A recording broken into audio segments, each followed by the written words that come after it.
Welcome back, Honors. So, doing a little bit of a scenery change.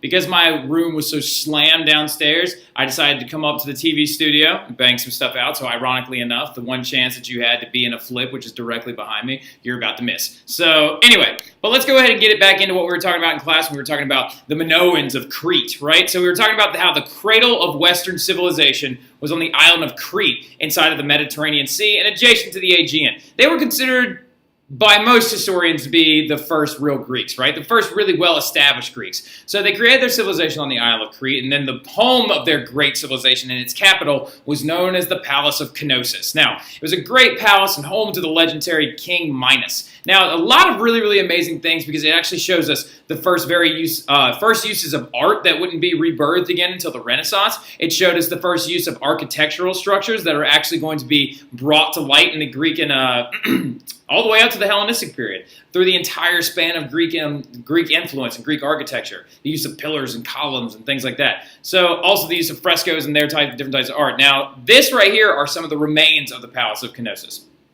So it was actually such an intricate palace that it also was like a father to an amazing myth about the warrior Theseus that we'll actually talk about here in a couple seconds. So anyway, but you can see actually very, very simple rudimentary Greek architectural styles, including these are Doric columns. Doric because they're just very simple. They have a base on top and the pillar shaft itself, and then you've got some of the and it's just holding up the roof very simply. But these also have some rudimentary mortar and brick stone systems.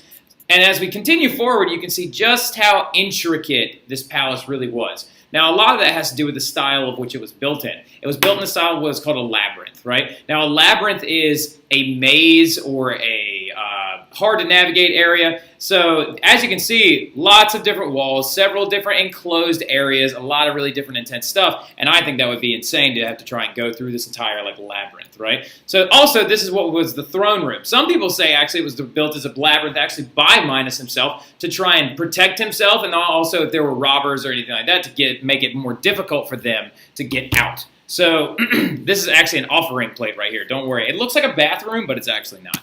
So continuing forward, though, this is what we believe that the Great Knossos looked like when it was actually fully finished. And one of the other cool things about it is the open courtyard aspects, the multiple levels, the gardens, just so much Greek architectural stylings that are on display in just this one shot. So continuing forward, though, this is the floor plan of Knossos, and one of the coolest things about it is you can actually see the labyrinth style. As you can see, the dead-end hallways and the multiple doors, and then not a lot of doors leading straight to exits and things like that. Having to know your way in and out was a very, very big, important thing to Minos. And actually, it was such an intense thing that it actually was father to the story of Theseus and the Minotaur, right? So according to Theseus and the Minotaur, or the myth of Theseus, it also was the great inspiration for a reason why they called the Aegean Sea. Because Theseus, a legendary warrior from Greece, had a father by the name of Aegon, right? So he hears that Aegon and Theseus hear of King Minos on the Isle of Crete, taking in young Greek citizens and then putting them into his labyrinth as tribute to this Minotaur, right? And that if they can survive and then kill the Minotaur, they're allowed to stay alive. Sounds kind of like the Hunger Games a little bit, right? So Theseus decides he's going to volunteer to go in as one of these tributes to try and kill this Minotaur. Well, Aegon is very, very upset about this. He's like, don't go, you'll die. I know you'll die, don't go. And then what he decides to do, he says, look, Father, when I return, I will sail back on the ship with black sails, right? When I come back, you will see this magnificent vessel with black sails, and you'll know it's me. And so Aegon says, fine, I'll wait for you, right? And so when he goes to the Isle of Crete and he gets to the Palace of Knossos, King Minos' daughter, he actually falls in love with. Her name's Ariadne, right? So he falls in love with Ariadne, and Ariadne tells Theseus, if you go in there alone against the Minotaur, you'll die, he'll eat you, right? So here, and she gives him a ball of magical, mythical thread, right? So he then uses the thread as he goes through the labyrinth to lay it down inside the labyrinth so he knows the direction that he came out in, and he walks up on the Minotaur while he's sleeping, and then he stabs it to death, right? So it's actually a very cool story, because after he actually is victorious in killing the Minotaur, he then actually goes back and hangs out with Ariadne, but all the while, who is still waiting? Aegon is still waiting, right? So Aegon, in his very, very enraged fit, because he was upset that he thought his son was dead, he actually jumped off the cliff that he was waiting for him to come back on and killed himself, right? Killed himself in that large body of water, and that's why they call it the Aegean Sea, all right? I'll look that up again to make sure I'm telling that right, but that's a story I've known since like high school. So I'm probably got a couple of little aspects wrong, but we'll talk about it tomorrow, all right? So anyway, but continuing forward, it's a very famous myth that was actually inspired by the Minoans, right? Now, some Minoan art, actually, which is a really cool thing, shows a very intricate religious system. One of the coolest things about their intricate religious system was that they had a lot of different gods and goddesses that actually weren't home in normal Greek mythology. And also one of the other really cool things is that they actually were at home to female priests and priestesses, right? So the really neat thing about that is in most ancient Western civilizations, that was an unheard of thing. Women were allowed to be used in ritualistic ceremonies and things like that, but actually they were never allowed to be full-fledged priests. So to think that maybe possibly certain sexist things might not exist today and gender inequalities might not exist today if the Minoans had actually prospered and stayed alive, right? So something to think about.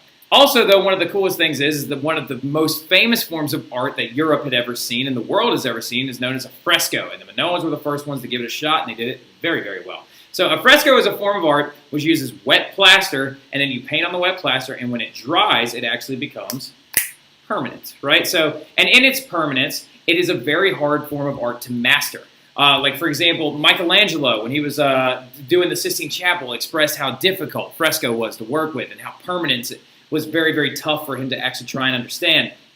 So with this, though, as I said, the Minoans actually did a lot of very seafaring things, so we can tell, actually, that there is a good chance that they were a seafaring people, right? So anyway, now Chris Still just made his appearance, I guess. Now, why did they end, though? No one actually is certain why the Minoan civilization came to an end.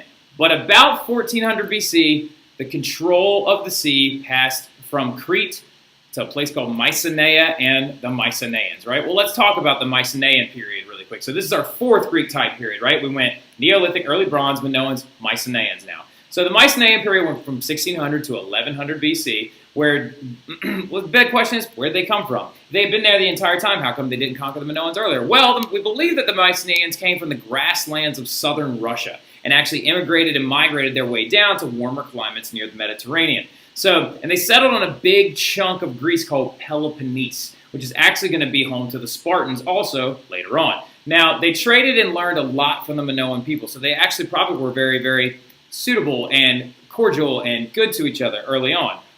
Well, nothing great lasts, right? Because they lived with the peace in the Minoans, and we believe one of the leading guesses as to where the Minoans went is that there's a good chance that the Mycenaeans actually probably conquered and destroyed them, right? So, and that happened in 1500 BC.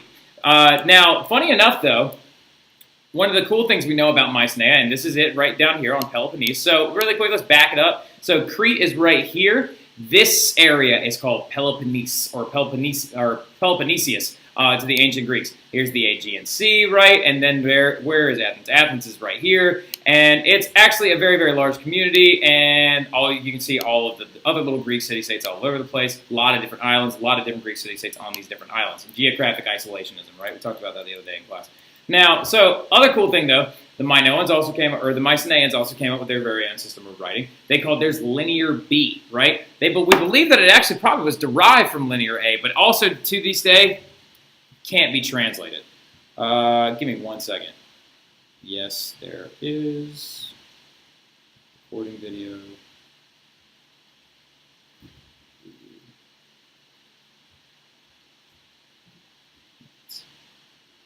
Sorry about that. Lacrosse players, they're needy. All right, anyway, now, so, derived from Linear A also cannot be translated, though. So we have no clue what any of this says. And actually, again, it still shares a lot of the same characteristics as Linear A, which shares a lot of the same characteristics as hieroglyphics in cuneiform. So there's a good chance that they also communicated with a lot of these early ancient civilizations as they were becoming established. Now, the cool thing about the Mycenaeans is they actually created this huge stronghold called Mycenae, right? And Mycenae was actually a very massive military structure, and there was one entrance in and out of it, and it's actually called the Lion's Gate, and that's the Lion's Gate right there. And one of the cool things about it is, if any of you actually, speaking of the Hunger Games, what film production company makes the Hunger Games?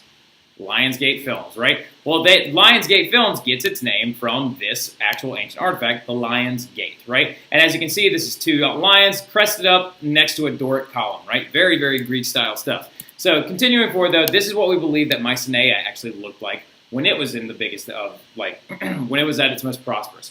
Now, we'll talk a little bit more about the Mycenaeans tomorrow when we come back for class, because we're going to talk about the war with Troy. We're going to talk about their most famous king, Agamemnon, right?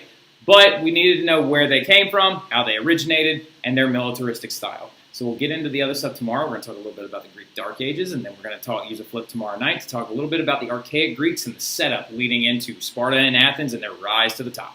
So it has been a fantastic time talking to y'all here in the TV studio, Camden Catholic. They do great things here, and they took very good care of me, so make sure that you're paying attention during CCTV tomorrow because they're great people, all right? So I'll see y'all then. Have a great evening.